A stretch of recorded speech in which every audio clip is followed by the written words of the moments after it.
So we're just having this conversation. We thought it'd be good to include it. So one thing is that the fats, like every day I get, I mentioned earlier that I put flaxseed and walnuts because those are some fats because you need fats. But Yeah, she'll walnuts explain more. have I don't know.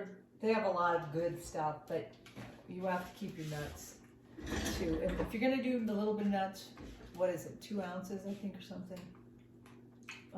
Just a small handful Like a day. a quarter cup a day. And the preferred nuts are walnuts, But unless you have heart disease, and then don't eat any nuts. people are always worried about, okay, well, what about the whole, we need, your brain for development needs fats. Well, healthy fats. Not necessarily.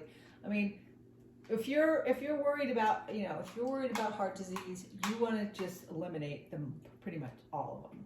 By the way, Avocados, everybody, nuts, you don't have to be seeds. old to be worried about heart disease.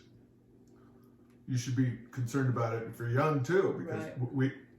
we can start getting heart disease the day we're born, basically the day we're born in the hospital, just because of all the garbage they give us. That's why people get heart disease. Heart disease isn't hereditary. The reason our dad died because he ate crap. Right. And his grandfather died because he ate crap. Well, and they consider it hereditary because whatever you're raised with, if you're raised with meat, bacon and egg breakfast every morning, or whatever, that's part of heart disease. So then, therefore, you grew up in that family, so you're probably going to have those same habits that your parents did because you were used to that, and that's how you saw your mom making bacon and eggs. So then, when you have your own family, bacon and eggs becomes what you have in your family. So it's nothing to do about hereditary. I mean, most of the stuff that comes down as far as health is behavior and beliefs and learned from growing up in a family of people that have long lines of heart disease because everybody passes down their same habits to their family members. What about protein? Now, protein's a huge giant myth. If nobody has ever, I mean, I guess you could check it out, but for somebody to be deficient in protein, it just doesn't exist. It's not a medical condition that doctors ever come across, ever, in vegans and anybody. The only time you would ever have that problem is if you were malnourished and you were dying of starvation, basically. Then you'd probably have a protein deficiency along with everything else that you could think of. But total myth. I mean, a lot of things have protein in it. I was just telling Polly, the oats, the oat milk, some vegetables. I mean, there's enough in everything you eat as a vegan, especially if you're a whole food plant-based. Oh, that's the other thing. We're whole food plant-based. Yeah. So we don't eat crap. We don't eat junk food. We keep it mostly Nothing processed. Yeah, nothing processed. Keep it as close to natural as possible. That's another thing that's been helping me. I just totally took any of that extra stuff out, and boom, it just works. And then eventually, I don't know, you'll get to a certain, you just get to you're not going to like disappear. So your body will get to a certain point that it wants to be at, and then it'll stay there. And exercise is not for weight loss. Exercise is for health, basically. You're not gonna, if you think that you could just go and exercise your way into being healthy, that's also another myth. It's about what you eat. You have to eat good food. You'll do better with what. There was something where they did a study, and like some people, all they did was exercise, and then some people all they did was eat whole foods, plant-based. The people who ate, that's all they did was eat, they lost more weight than the people who exercised. Yeah. And then sometimes it can be, some people get tricked. They're mentally thinking, okay, well, I just burned. And they use the little calculators on their phones or whatnot, and their watches.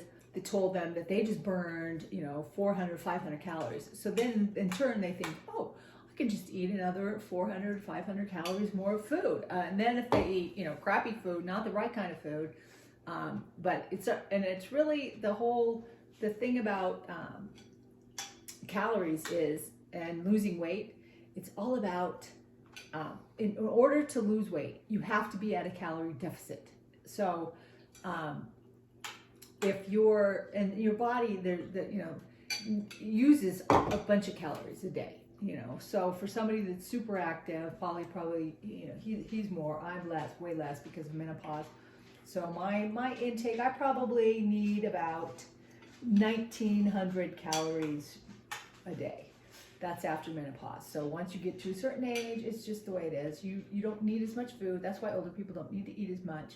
But it's all about calories. So if you want to lose weight, you have to change your calories. So that's why when you load up on this kind of food that's very low in calories, fruits, grains, oats, all that, way low on the scale. So that's why Polly started losing weight, because he got rid of the oils and all the crap and was just eating the whole food, plant-based foods, and his weight just started coming off. And it wasn't, he probably could have not even exercised that whole time and still lost weight, because that's just how it goes. But he probably needs now, since he does, you should see him jump rope. Oh my God, it's crazy.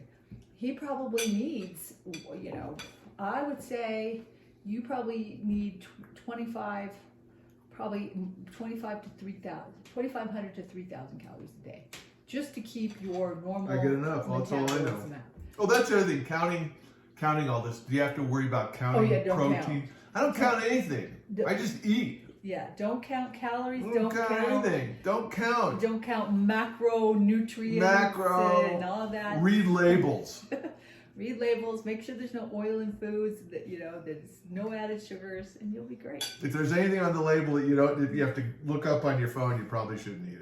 Yeah. Another thing we were talking about is part of the whole protein myth, right? So you can just go back to babies, right? And if you breastfeed your child, which I did, I breastfed Justin for 15 months, right? And the first 6, right? The first 6, maybe 7, I don't know, before he was introduced to baby food, that's all he had. But he just kept getting bigger and bigger and bigger and chubbier and chunkier. And there's no, there's the fat and protein and all that in breast milk is very low. So that, again, you could just take it back to breast milk if you want to know about how much protein you need and how much fat you need, because everybody thinks they got to fatten their babies up. Well, when you fatten your babies up with milk, you're probably doing them a disservice. You're getting them used to having, all that bad fat. I think sometimes when you see those really chunky babies, it's because they're getting probably too much of what they don't really need. Everybody thinks a big fat baby is a good thing. I don't know about that. I mean, I just think that if you just stick to breast milk, and that's why baby food, think about baby food. Most of the baby foods are vegetables, I don't think, I never got the meat ones. I thought they were disgusting. Knowing what we do now, we would do it completely different. Oh, yes. We would have done things differently as far as Justin's concerned, because he doesn't want to be a vegan because, I don't know why, but... Well, because we bought him pizza. Yeah. So he's got some bad habits. We're hoping that eventually he'll grow out of it, but... Anyways, he eats mostly plant-based food anyways. Almost He just done. doesn't know it. So, but anyways, yeah. What else? Well, let's see. All done. But That's all yeah. that food I just ate.